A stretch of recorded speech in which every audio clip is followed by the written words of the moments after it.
Time for the Broadway grosses report for the week ending December 7th.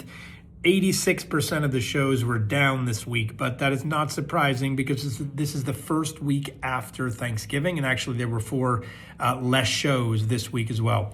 Thanksgiving is a massive week, so when we compare 1 week to the following week, it's actually not the best comparison because 1 week may have a holiday in it, the next week may not. We will take a look at the year over year. So this year we did $42,600,000 last week. 12% down from the week before. But the change from this week's last season, same week last season, down almost 7.5%. So that number's a little interesting to look at. And I'm going to say that that's most likely because there are just fewer musicals right now running.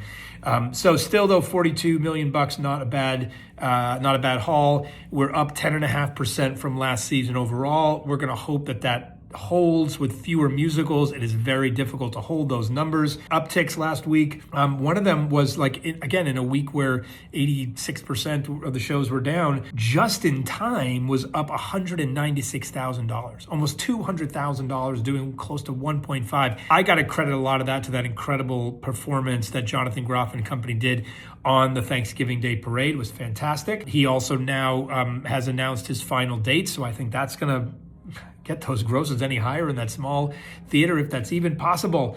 Other shows doing very, very well. Look at Hamilton, even without Leslie Odom Jr., doing $2.7 million.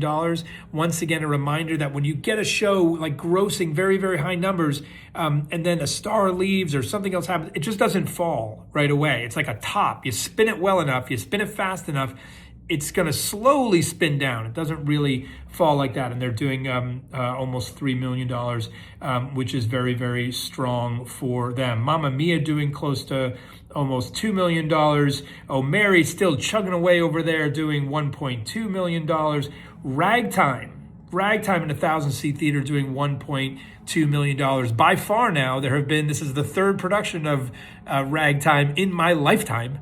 I was very lucky to work on the original as the associate company manager just in that building right over there. This is the best performing Ragtime we've ever seen. Stranger Things, talk about spinning that top back. They are doing exceptionally well due to that drop of that new season, $1.3 million. They're doing the best I believe they've done in their entire run. And then, holding out for a new hero, Harry Potter and the Cursed Child with Tom Felton doing close to $3 million. So a down week, no question. What's ahead for us? Well, the middle of December is often a very weird time for Broadway because you think holiday tourists, yes, they're here on the weekends, all that. But a lot of locals now, they're not going out. They've got holiday parties. They've got all sorts of things.